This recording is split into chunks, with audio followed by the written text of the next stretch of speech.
अस्सलाम वालेकुम अजीज तलबा। बोर्ड के पर्चों में अमूमन नाहम और 11वीं जमात में दरख्वास्त का एक सवाल होता है। ये बहुत अहम सवाल होता है, बहुत आसान होता है। इसके 10 नंबर होते हैं जो आसानी से तलबा हासिल कर सकते हैं। लेकिन अहद हाजिर में पेशा वराना लोगों की निसाबी कुतब की भरमार की वजह से, जिनमें अलग अलग तरीके बताए होते हैं, बच्चे डबल माइंडेड हो जाते हैं और कोई एक तरीका नहीं अपना पाते, और दरख्वास्त का दुरुस्त तरीका ना होने की वजह से उनके पर्चे में दरख्वास्त के नंबर कट जाते हैं। आज मैं आपको दरख्वास्त का तरीका बताऊंगा। सबसे पहले मैं आपको दरख्वास्त के हिस्से बताता हूँ। पहला हिस्सा तखातब है।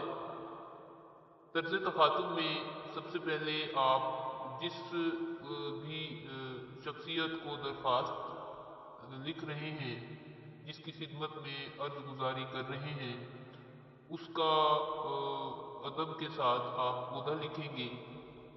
यहाँ पे बोर्ड के पर्चे में दरखास्त लिखते हुए बच्चे गलती करते हैं, वो जनाब और साहिब दोनों लिख देते हैं, जबकि इम्तिहानी नुक्ता नज़र से ये गलत है।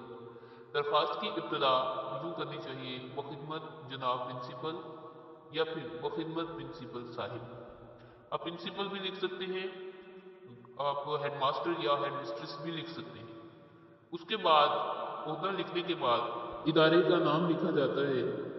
आप अपने कॉलेज या अपने स्कूल का नाम नहीं लिखेंगे, बल्कि जब आप इम्तिहान में दरखास्त लिख रहे होंगे तो उस वक्त आप हमेशा government college, government post graduate college, government high school या गवर्नमेंट सेकेंडरी स्कूल लिखेंगे।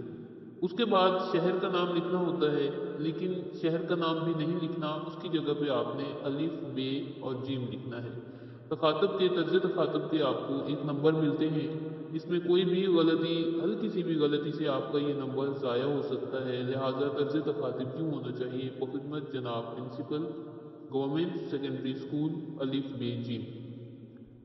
तर्ज तखातब के बाद आप उन्वान लिखेंगे। उन्वान के तहत दरखास्त का मकसद तहरीर किया जाता है। उन्वान लिखकर आगे वक्फा की लामत लगाएं और उसके बाद अपनी दरखास्त लिखें। मिसाल के तौर पर अगर आप सर्टिफिकेट के हुसूल के लिए दरखास्त लिख रहे हैं तो आप लिखेंगे दरखास्त बराए हुसूल सर्टिफिकेट। उन्वान का भी एक नंबर होता है। उन्वान लिखने के बाद इसके नीचे हल्की सी लाइन लगा दें। उसके बाद जनाब आली। जनाब आली लिखने के बाद निदाइया की इलामत लगाएं। अक्सर बच्चे जनाब आली पे खड़ी जबर लगा देते हैं, जिससे उनका एक नंबर ज़ाया होता है। जनाब आलिया, जनाब आला या जनाब आली लिखकर उस पर खड़ी जबर लगा देना गलत है। ऐसा हरगिज मत करें, वरना एक नंबर ज़ाया हो जाएगा। जनाब आली उन्वान से थोड़ा सा बाएं जानिब लिखें।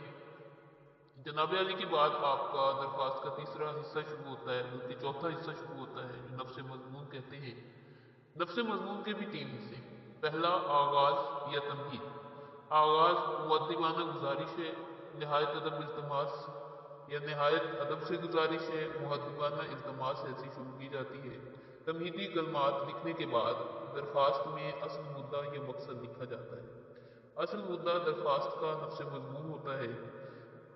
अब दरखास्त को ज्यादा अगर तवील है, आपका मुद्दा ज्यादा तवील है, तो उसको 2 या 3 पैराग्राफ में लिखना चाहिए। दरखास्त पैराग्राफ में लिखना एहसन है। आखिर पे इख्तिताम है। दरखास्त को अचानक खत्म नहीं कर देना चाहिए, बल्कि इख्तितामिया जुमला लिख देना चाहिए, जिसमें हुजूर की ऐन नवाजिश होगी, एहसन है। अमूमन दरखास्त में मुद्दा बयान करते हुए बच्चे बराए मेहरबानी लिख देते हैं, जो कि गलत है। बराए मेहरबानी की बजाय बराहे मेहरबानी लिखना चाहिए, जिसका मतलब होता है मेहरबानी फरमा कर। खास के इख्तिताम पर दाएं जानिब तारीख लिखी जाती है। नफ्स मजमून का 5 नंबर होते हैं। अगर आप बहुत साफ सुथरा करके लिखते हैं और खूबसूरत करके लिखते हैं तो आपको अच्छे नंबर नफ्स मजमून में मिल सकते हैं। अहम अशखास के नाम, तलमीहात या तारीखें मार्कर से लिखें, उनको हाईलाइट कर दें। इख्तिताम पर दाएं जानिब तारीख लिखें। तारीख उर्दू में लिखी जाती है।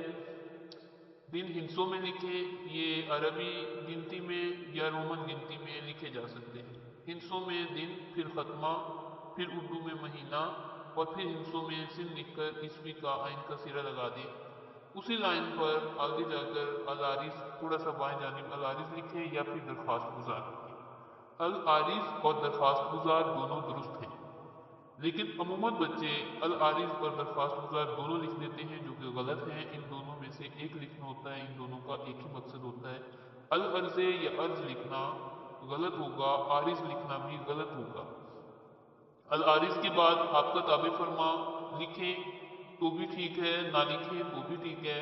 آپ کا تابع فرما لکھ کر اس کے نیچے الف بے جیم لکھیں۔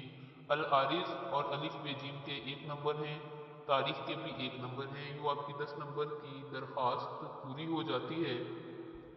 عموماً جو